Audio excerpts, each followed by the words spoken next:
नमस्कार दोस्तों। बाजार की कहानियाँ कभी खत्म नहीं होती। हर पीढ़ी को लगता है कि उसने नया तरीका खोज लिया है। कभी म्यूचुअल फंड्स का जादू, कभी विदेशी कर्ज, कभी टेक्नोलॉजी का चमकदार सपना। लेकिन हर बार कहानी एक ही दिशा में जाती है।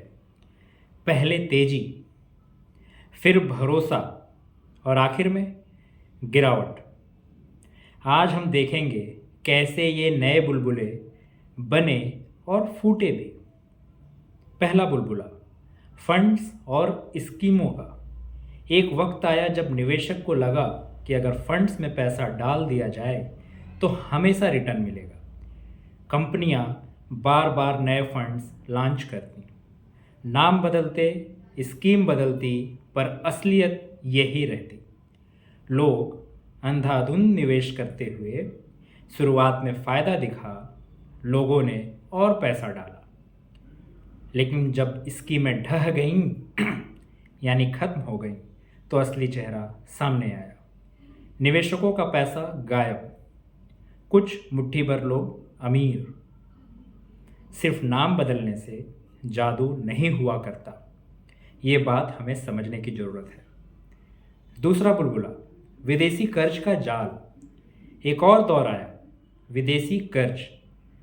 देशों ने सोचा अगर हम बाहर से कर्ज लेंगे तो विकास की रफ्तार दोगुनी हो जाएगी। बैंकरों ने भी कहा चिंता मत करो, पैसा बहता रहेगा, यानी कभी खत्म ही नहीं होगा।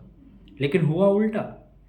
कर्ज इतना बढ़ा कि देश चुकाने में असमर्थ हो गया। जिस सपने के लिए उधार लिया था वही बोझ बन गया। अर्थव्यवस्था चरमराई और पूरा सिस्टम संकट में आ गया। यह वही कहानी है, कर्ज जितना आसान दिखता है उतना ही खतरनाक होता है।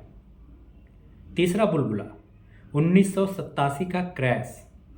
अब आते हैं 1980 के दशक की ओर। नई नई टेक्नोलॉजी, कंप्यूटर ट्रेडिंग और हाई फाइनेंस का दौर। लोगों को लगा अब तो गलती की कोई गुंजाइश ही नहीं, कंप्यूटर सब कुछ संभाल लेंगे। पर 1987 में अचानक बाजार धड़ाम से गिर गया। लोग समझ ही नहीं पाए कि कैसे इतनी तेजी से सब कुछ ढह गया।